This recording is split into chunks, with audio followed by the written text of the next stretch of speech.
नमस्कार, capital TV का खास शो राहुल का अग्निपथ देख रहे हैं आप। मैं हूं आपके साथ पूजा।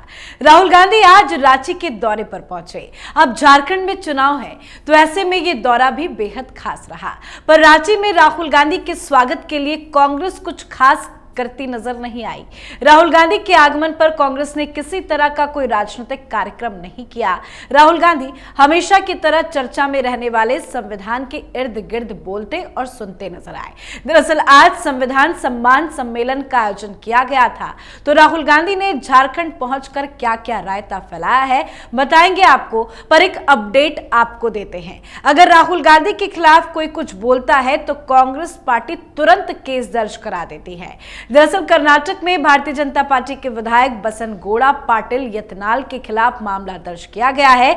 बीजेपी विधायक पर आरोप है कि उन्होंने एक पब्लिक मीटिंग में राहुल गांधी का अपमान किया था। इस तरह की एक और खबर सामने आई है और वो खबर ये है कि एनएसयूआई ने राहुल गांधी के बारे में सोशल मीडिया पर विवादित पोस्ट करने के आरोप में ओडिशा अभिनेता बुद्धादित्य मोहंती के खिलाफ पुलिस में शिकायत दर्ज कराई है। तो इन दोनों केस पर भी आपको अपडेट देंगे और बताएंगे कि आखिर कैसे प्रियंका वाड्रा वायनाड में बुरी तरह से फंस गई है। और इन तमाम मुद्दों पे चर्चा के लिए मेरे साथ स्टूडियो में मौजूद हैं कैपिटल टीवी के एग्जीक्यूटिव एडिटर राजीव जी। सर, आपका बहुत बहुत स्वागत है। धन्यवाद। रांची पहुंचकर कैसे राहुल गांधी फंस गए हैं? देखिए, रांची पहुंचने के बाद राहुल गांधी के स्वागत में कौन आए? मीर नूर। यही मीर नूर के चक्कर में राहुल गांधी की वहां फजीयत हुई, क्योंकि एक व्यक्ति सामने आया है जिसका नाम नूर है, नूर मोहम्मद। ये राहुल गांधी की तरह दिखता है, राहुल गांधी की तरह दाढ़ी बढ़ाए हुए है, जैसा कि ये भारत जोड़ो यात्रा, भारत जोड़ो न्याय यात्रा के समय ये घूमते थे तो दाढ़ी बढ़ा के रखे हुए थे, वैसे ही दाढ़ी बढ़ाए हुए है। ऐसे भी नूर मोहम्मद है तो नूर मोहम्मद की तरह ही दाढ़ी रखेगा, इन्हीं की तरह टी शर्ट, और दिखता भी थोड़ा इन्हीं की तरह है तो लोग उसे हाईलाइट करके रखते हैं। ये अच्छी बात है कि झारखंड में वो घूम रहा है नूर मोहम्मद, जो राहुल गांधी की तरह दिखता है।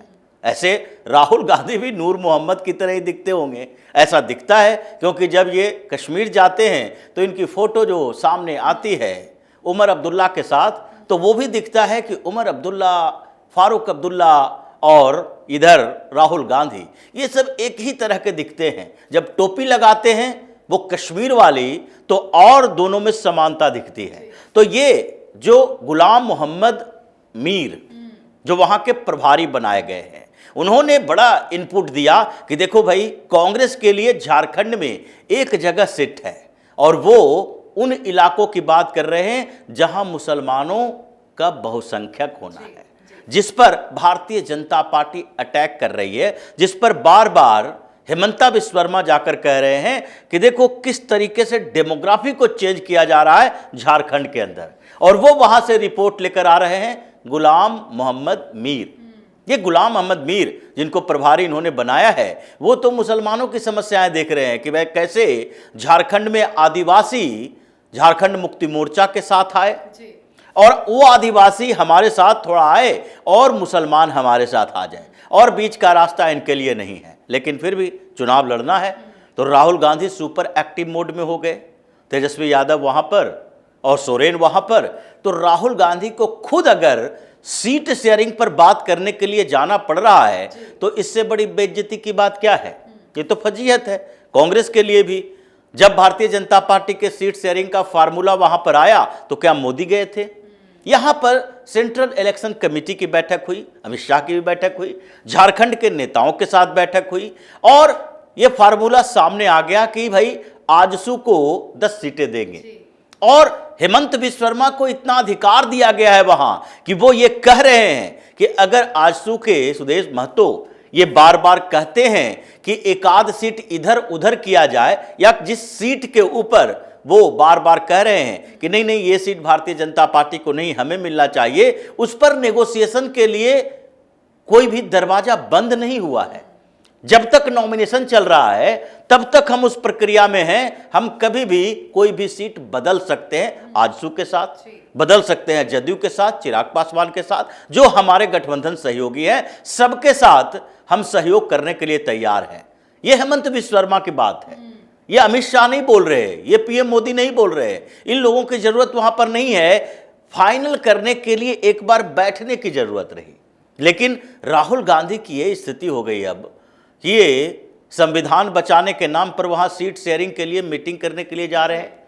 झारखंड में, फिर महाराष्ट्र में बुलाया जा रहा है, देखो भाई यहां नाना पटोले से काम नहीं चलेगा, ये अड़ियल रुख अपना रहे हैं, इसलिए राहुल गांधी को आना पड़ेगा या राहुल गांधी को बैठक में शामिल होना पड़ेगा। अब राहुल गांधी की स्थिति यह है कि सीट बंटवारे पर भी सामने के सहयोगी पार्टी के साथ कांग्रेस के तथाकथित सबसे बड़े नेता को वहां पर उपस्थित होना पड़ रहा है, क्योंकि पार्टनर पार्टियां जो है कांग्रेस की, जो इंडी अलायंस के अंदर आती है, ये सब का मानना है कि कांग्रेस में एक ही नेता है राहुल गांधी, और दूसरे जो हैं वो राहुल गांधी के पोस्टमैन हैं।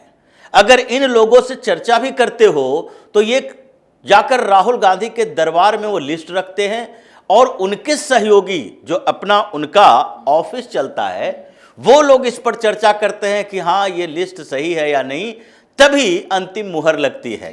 तो जो मुहर लगाने के लिए इतना भाग दौड़ करना पड़े तो मुहर को ही अपने साथ ले आओ। तो राहुल गांधी मुहर बन के वहां गए कि ठप्पा लगाएंगे। अब सामने में तेजस्वी यादव भी बैठेंगे, सामने में सोरेन भी बैठेंगे, तो राहुल गांधी से डिमांड जो होगी, अब समझिए राहुल कितने अनकंफर्टेबल होंगे। तेजस्वी यादव से ये बार बार कह रहे हैं, राजद के बारे में वहां कहा जा रहा है भाई राजद झारखंड में बहुत अच्छे बेस वाली पार्टी नहीं है जी, लेकिन बिहार में तो है। झारखंड और बिहार एक ही राज्य था। तो राजद का मानना है कि अगर तुम मानते हो कि हमारा बेस वहां नहीं है तो तुम्हारा बेस बिहार में कमजोर है, जहां पर बिहार में तुम्हारा बेस रहा है वहीं पर तुम्हें सीटें देंगे। हम बिहार में मजबूत हैं, आप झारखंड में हमारे साथ कोऑपरेट नहीं करोगे तो हम बिहार में आपके साथ कोऑपरेट नहीं करेंगे। कांग्रेस की ये मुश्किलें हैं, लेकिन ये मिडिल लेवल के नेताओं के बीच नोकझोंक होती है। अगर मुंबई में बैठक हुई, नाना पटोले की जगह वहां पर राहुल गांधी होते और संजय राउत कुछ बोल देते, उद्धव ठाकरे की पार्टी के दूसरे नेता बोल देते या उद्धव ठाकरे ही सीधे बोल देते, राहुल गांधी की बेइज्जती मीटिंग में होती, तो ये कितना ऊपर नीचे का मामला है। एक क्षेत्रीय पार्टी का नेता और तुम राष्ट्रीय पार्टी के नेता हो जो कि अपने आप को प्रधानमंत्री की दावेदारी रखते हो, और वहां पर आप जा रहे हो छोटे मोटे काम के लिए जो मिड लेवल के नेता कर सकते हैं। यानी राहुल गांधी वहां पर बुलाए गए हैं। कांग्रेस के नेताओं ने कहा आप सीधे आइए। हेमंत सोरेन पिछली बार जब यहां आए थे कह दिया था कि जब अंतिम फैसले की बात आएगी सीट शेयरिंग पर, जैसे ये फार्मूला झारखंड में इन लोगों का चल रहा है कि 29 सीटों पर कांग्रेस लड़ेगी, 43 सीटें जो पहले लड़ी थी झारखंड मुक्ति मोर्चा उतने पर लड़ेगी, लेकिन इस पर भी अंतिम मुहर लगाने की बात है, सारे सीट फाइनल होंगे तो आप आइए, हम नहीं जाएंगे दिल्ली। ये तो बार्गेनिंग हुई कि झारखंड में हम बॉस हैं, आप आइए। ये कांग्रेस के उन नेताओं को जवाब है हेमंत सोरेन का, जो कह रहा था कि 20-25 सीटें आ जाए उसके बाद हम झारखंड में अपना मुख्यमंत्री बना देंगे। हेमंत सोरेन ने कहा रुको, हम तुम्हारी औकात बताते हैं कि हम अब दिल्ली नहीं जाएंगे सीट शेयरिंग की बात करने के लिए। तुम्हारा जो सबसे बड़ा नेता है राहुल गांधी, उसे यहां खींच कर लाएंगे, और राहुल गांधी को रांची जाना पड़ा। तो ये तो राहुल गांधी की औकात अब हो गई है।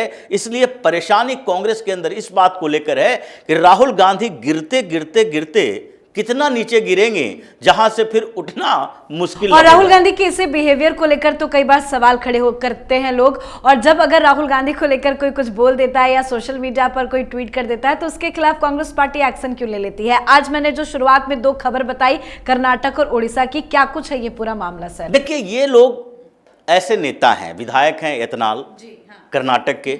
अब कर्नाटक के वो भारतीय जनता पार्टी के विधायक हैं, तो ये राहुल गांधी को समझना चाहिए कि राहुल गांधी के नेता, कांग्रेस के नेता या खुद राहुल गांधी जो बार बार हर मंच पर कह रहे हैं पीएम मोदी को हमने झकझोर दिया, उनके ईगो को तोड़ दिया, अब वो चौड़े होकर नहीं चलते।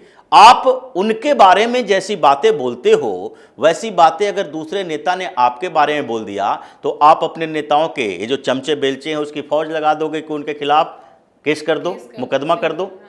ये जब नाग जहर और काला नाग बोला था मोदी के लिए कर्नाटक के चुनाव के समय, तो इन लोगों ने केस दर्ज नहीं किया था मल्लिकार्जुन के खिलाफ। मल्लिकार्जुन खड़गे नहीं बोला था जहरीला नाग पीएम मोदी के लिए, लेकिन फिर भी उनके खड़गे के खिलाफ केस दर्ज नहीं हुआ। लेकिन यही अतनाल ने सोनिया गांधी को उसी के विरोध में कहा था विष कन्या, कि ये विष कन्या है। विष कन्या क्यों कहा था? उसके लिए उन्होंने कुछ बातें कही थी कि भाई देखो, जैसे भारत में आए तो क्या क्या हुआ, इंदिरा गांधी की मौत, राजीव गांधी की मौत, संजय गांधी की मौत, जो जो चाहती हैं वो इच्छाधारी नागिन की तरह हैं। अब उनके खिलाफ केस दर्ज हो गया था। मल्लिकार्जुन खड़गे के खिलाफ तो भारतीय जनता पार्टी ने केस दर्ज नहीं किया। तो ये जो राहुल गांधी कहते हैं कि हम अपमान सहना जानते हैं, मुझे कोई फर्क नहीं पड़ता, मुझे बदनाम करने की कोशिश की जा रही है, भारतीय जनता पार्टी सैकड़ों करोड़ खर्च करती है मुझे बदनाम करने के लिए। तो ये अगर बदनाम करने के लिए केस दर्ज नहीं होता है तो राहुल गांधी को इसका जवाब देना चाहिए कि आपके चमचे बेलचे हर जगह पर उन लोगों के खिलाफ मुकदमा क्यों दर्ज करवाते हैं जो आपके लिए सम्मानजनक टिप्पणी करते हैं। ये जो बातें बोल रहे हैं ये इनके लिए सम्मानजनक है। अपमानजनक चीजें तो सोशल मीडिया पर चलती है, जिसके खिलाफ ये केस दर्ज करवाते रहे कभी रुकने वाला नहीं। सुप्रिया श्रीनेश जिस तरह से बयान देती है, सोशल मीडिया पर उठपटांग बोलती है, वैसे में तो बीजेपी को लगातार उन पे केस दर्ज ही कराना चाहिए। खैर सर, वायनाड जाकर प्रियंका वाड्रा कैसे फंस गई है? देखिए, ये तो लगता है कि राहुल गांधी ने फंसा दिया। राहुल गांधी जिस तरह से वहां बड़े बड़े पाप करके लौटे हैं, प्रियंका गांधी को उस पाप के कीचड़ में घुसना है। अब प्रियंका वाड्रा जब वहां पर चुनाव लड़ने के लिए जाएंगे, अब 23 अक्टूबर को नामांकन करना है। अब नामांकन करना है, उससे पहले सीपीआई के तरफ से जो उम्मीदवार खड़ा किया गया और जो प्रचार कर रहे हैं सत्यन मोकेरी, ये किसान नेता हैं, किसान मोर्चा के प्रमुख भी रहे हैं, लोकल लीडर हैं, कोझिकोड के ही हैं। और वहां पर एक बार फिर से ये बताए जाने की कोशिश की जा रही है। वायनाड में कुछ समय पहले ही आपदा आई थी, कई लोगों की मौत हो गई। राहुल गांधी वायनाड में रुक नहीं सकते, वो जाएंगे 2-4 घंटे के लिए, उसके बाद वापस आ जाएंगे। फोटोशूट के लिए जाएंगे, फोटोशूट के लिए जाएंगे, वहां अपनी टीम को रखेंगे कि भाई वहां पर मदद करो। लेकिन सांसद अगर सेलिब्रिटी बन जाए तो उस क्षेत्र का विकास अवरुद्ध हो जाता है, उस क्षेत्र के लोग परेशान हो जाते हैं। राहुल गांधी ने पिछले 5 साल से ऐसे ही किया, लेकिन 2024 के लोकसभा चुनाव में फिर भी वहां के मुसलमानों को लगा कि मोदी को चैलेंज देने के लिए राहुल गांधी इस समय मेहनत कर रहे हैं, तो हम एक तरफा वोट कर देते हैं। इसलिए इस बार वहां पर बाहरी बनाम वायनाड के लोग, यानी कि केरल के लोग, यही मुद्दा चलाया जा रहा है कुछ समय से। और जो सत्यन मोकेरी को वहां पर उतारा है सीपीआई ने, वो भी लोकल लीडर हैं और पॉपुलर लीडर हैं। ये मुस्लिमों के बीच भी, किसानों के बीच भी वामपंथी आंदोलन से जुड़े रहे हैं। तो उन्होंने मैदान में उतरने के बाद पहला मामला यही उठाया है कि आपको एक सांसद चाहिए या सेलिब्रिटी चाहिए। प्रियंका वाड्रा आएंगी, हाथ हिलाएंगी, वोट लेंगी, फिर दिल्ली चली जाएंगी और फिर उसके बाद देखते रहना कि प्रियंका वाड्रा से मुलाकात के लिए रास्ता कौन सा निकलता है। इसलिए सीपीआई की तैयारी, यानी वामपंथी पार्टियों की, वहां लेफ्ट फ्रंट के तरफ से चुनाव लड़े जाते हैं, तो वहां लेफ्ट की तैयारी जो है वो भारतीय जनता पार्टी दूसरे स्तर पर अपने उम्मीदवार की चर्चा कर रही है कि इस बार उम्मीदवार जो हम खड़ा करें वो ऐसा होना चाहिए जो कि प्रियंका गांधी के पॉपुलरिटी से कम मैच करें। अभी एक लोकल और उसमें भी महिला उम्मीदवार की चर्चा भारतीय जनता पार्टी कर रही है। तो अब राहुल गांधी ने जो वहां पर बाहरी होने का ठप्पा लगा दिया है, उसको अब प्रियंका गांधी को, प्रियंका वाड्रा को डिफेंड करना पड़ेगा कि हम बाहरी नहीं, हम यहीं के बन के रहेंगे।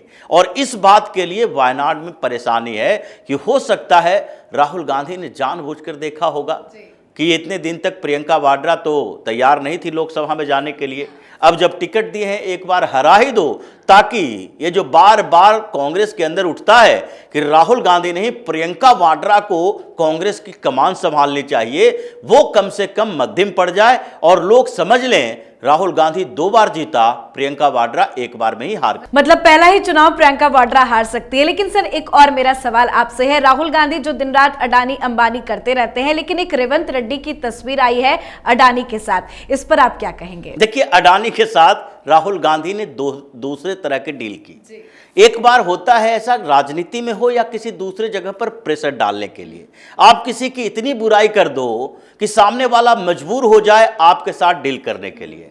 अब अडानी को इन्होंने ऐसे दबोच लिया है कि झारखंड में अडानी पावर है, वहां भी इनको उससे, अडानी पावर से चंदा मिलना है। वहां प्रचार के लिए कांग्रेस के नेता हैं जो अडानी से चंदा लेते हैं। अब जो अभी रेवंत रेड्डी के साथ मुलाकात हुई अडानी की, उसमें उन्होंने क्या किया, 100 करोड़ रुपया दिया cheque young India skill university के लिए। 100 करोड़ ये दान है कि दान में 100 करोड़ दे देते हैं आपके एक यूनिवर्सिटी प्रोजेक्ट के लिए। अब 100 करोड़ ये दान छोटी मोटी रकम तो है नहीं, ये तो सीधे चेक के तौर पर दिया गया। लेकिन इसके अलावा कितने पैसे दिए गए? रेवंत रेड्डी तो वही नेता है जो 50 लाख रुपया कैश लेकर पहुंचा था एक विधायक को खरीदने के लिए। तो रेवंत रेड्डी की आदतें तो पहले से ही वसूली की है। और राहुल गांधी ये अडानी के ऊपर इसलिए आक्रामक हैं ताकि उनको बीच में पैसा मिलना कम हो गया था, अब पैसा मिलना शुरू हो गया है। तो देखिए धीरे धीरे ये 10 दिन 20 दिन पर कभी कभी अडानी की बात करेंगे। जैसे ही पीएम मोदी ने कहा था कि अब अंबानी अडानी करना इन्होंने छोड़ दिया, क्या ट्रकों में भर भर के पैसे आए हैं, तो उसके बाद फिर से आक्रामक हो गए थे, बदनाम हो गए थे। अब फिर बीच में रुक गया है और जैसे ही इनका पैसा रुकेगा अंबानी के तरफ से, ये फिर आक्रामक हो जाएंगे। मतलब राहुल गांधी का यह वसूली रैकेट है जिसमें पहले खेप 100 करोड़ के तौर पर इनको दी गई है। जी बहुत बहुत धन्यवाद सर समझाने के धन्यवाद। लिए। तो अडानी को लेकर राहुल गांधी फंस गए हैं, तो रांची से भी राहुल गांधी के लिए अच्छी खबर सामने नहीं आ रही है। तो वहीं प्रियंका वाड्रा को भी राहुल गांधी ने बुरी तरह से फंसा दिया है। प्रियंका गांधी वाड्रा चुनावी पिच पर डेब्यू करने जा रही है। वो केरल की वायनाड लोकसभा सीट से चुनाव लड़ेंगी, जो उनके भाई यानी कि राहुल गांधी के छोड़ने के बाद खाली हुई है। बताया जा रहा है कि प्रियंका गांधी वायनाड लोकसभा सीट से अपना नामांकन 23 अक्टूबर को दाखिल करेंगी। पर प्रियंका के खिलाफ जो मैदान में है, उससे अब तो प्रियंका के लिए चुनाव कठिन होता नजर आ रहा है। तो इस पर आप अपनी राय कमेंट कर लिखें। देखते रहिए कैपिटल टीवी। नमस्कार।